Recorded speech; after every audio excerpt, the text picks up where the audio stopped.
IVM. $100. That's all it takes to begin your journey with Bitcoin and Ethereum. No, really. With CoinSwitch, you can start investing in over 100 cryptocurrencies with just 100 rupees. On top of that, there are zero charges for deposits and withdrawals, so you can trade, buy, sell, however and whenever you want. All of this, plus their extremely intuitive interface, makes CoinSwitch the perfect app for beginners in the crypto space. But don't take my word for it. Just download CoinSwitch for free and try it out for yourself. If you'd like more information on cryptocurrencies, tune into A Show About Crypto with me, Rohan Joshi, my new adventure on IVM Podcasts. CoinSwitch, kuch to badlega.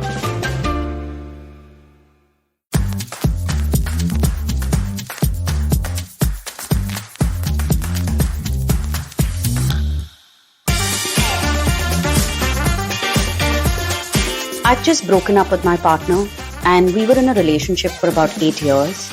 It wasn't a very nice relationship. It was extremely toxic.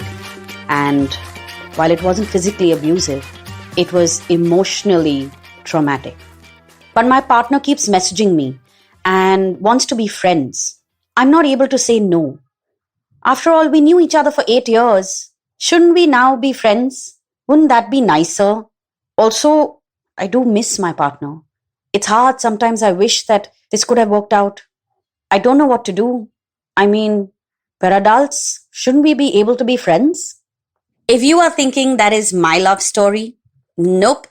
That is not what my love life looks like. Well, not at least right now. That is a story that I, as a life coach and also as a healing practitioner who practices chakra healing, has heard many, many, many, many times.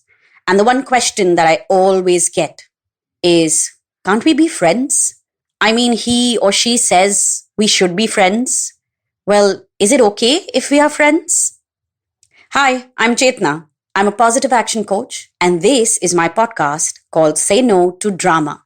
Well, today I'm talking about all the drama that surrounds a breakup, because Lord knows that breakups can be very, very, very dramatic. I mean, almost like a 7-act tragedy, maybe. But here's the thing. The question is, should you or should you not be friends with your partner or ex-partner, boyfriend or girlfriend, irrespective of that?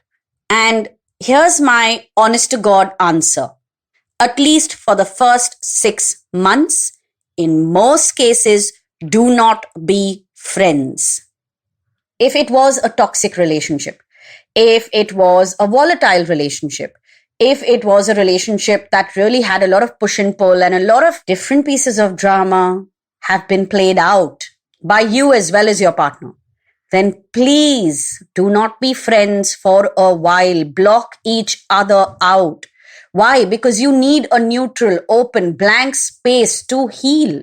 And your partner messaging you or the line of communication being open for you to message them, that's not healthy. That just keeps you in the drama space. Now, here's the thing. For some people, when it's been a really toxic, abusive relationship or a relationship that went south or a relationship that ended in a really ugly way, well, blocking each other out just happens. And then there's a little bit of the drama of unblocking each other and then messaging each other and then trying to make up or whatever else. Well, once you make up your mind, please block each other out for at least 6 months. Second scenario is that you had a great relationship and 10 years, 12 years down the line, you decided that you both have outgrown each other and you both want to part ways. Still, do not be in touch with each other for the first 3 to 6 months. Yes, I understand if you are married, there's a child, there's a divorce. That's a different scenario. I'm talking about a clean cut. Whether you were just in a relationship, no marriage contract there, no legally registered commitment there, right? Or if you were a couple who were married for 10 years, but there's no child in the picture and there really isn't any daily routine things that have to be taken care of, no pets, right? The mature thing to do is to communicate and tell each other that we will not be in touch for the next 3 months or 4 months or till whatever time each person needs to heal, because you've lived a lifetime together.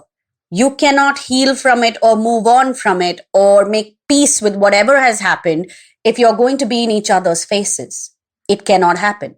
And scenario number 3. One person wanted to break up, the other person didn't want to break up and yet gave in. Well, again, block the partner out. Now, here's the problem with why you can't be friends right after a long relationship, whether it was toxic or whether it was nice.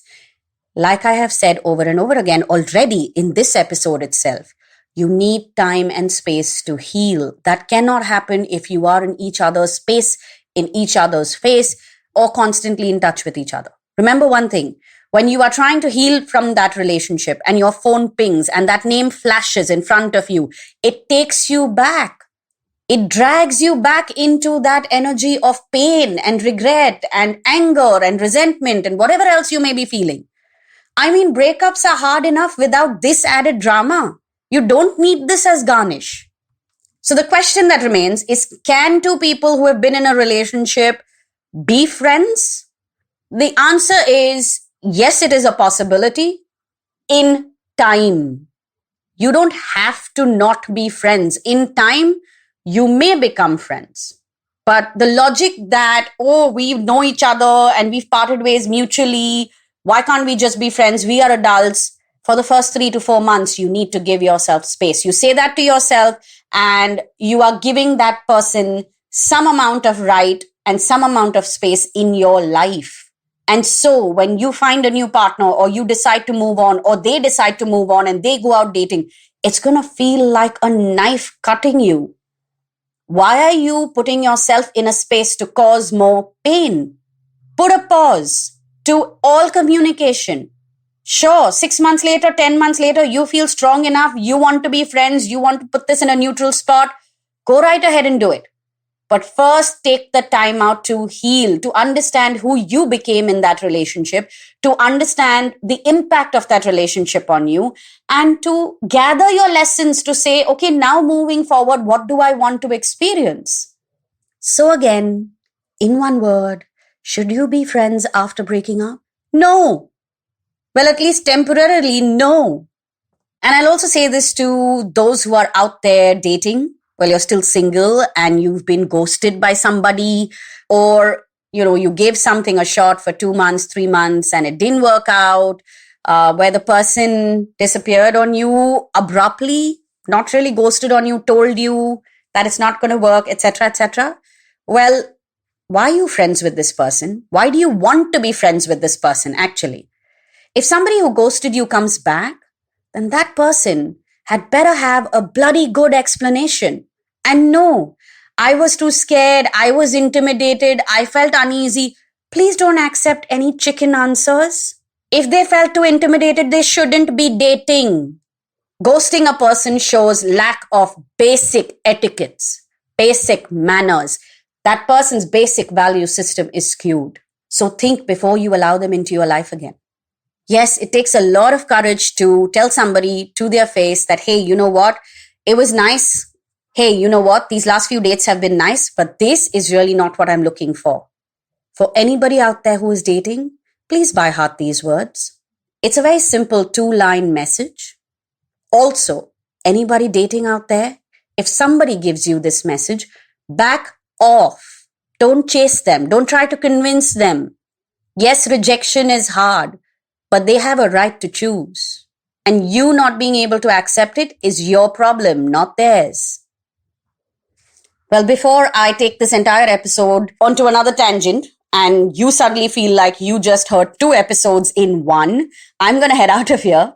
But I've done a few episodes on dating and relationships in this podcast, Say No to Drama, and a whole bunch of them in my podcast, Positively Unlimited. You can go on to the IVM Podcast app and website and listen to those episodes. They're all there. Also, you can connect with us on Instagram and Twitter. Our handle is IVM Podcast. And if you would like to DM me, if you would like to do a session with me to get your heartbroken mind back on track, well, DM me on Instagram. My handle is Positivity Angel, and I will tell you how to book a session.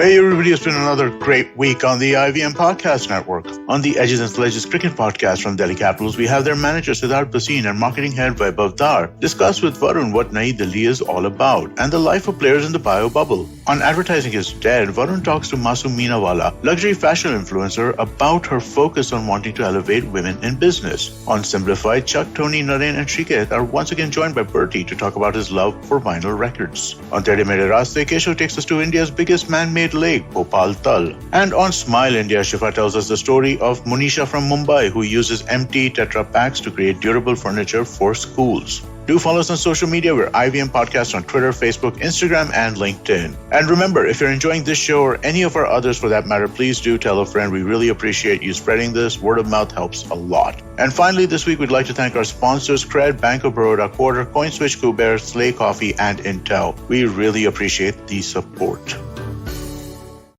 Hi everybody, just wanted to ask everyone for a quick favor. We're running a brand survey right now and would really appreciate it if you could let us know what you think about the advertising on IVM. Go to ivmpodcast.com/survey and do let us know.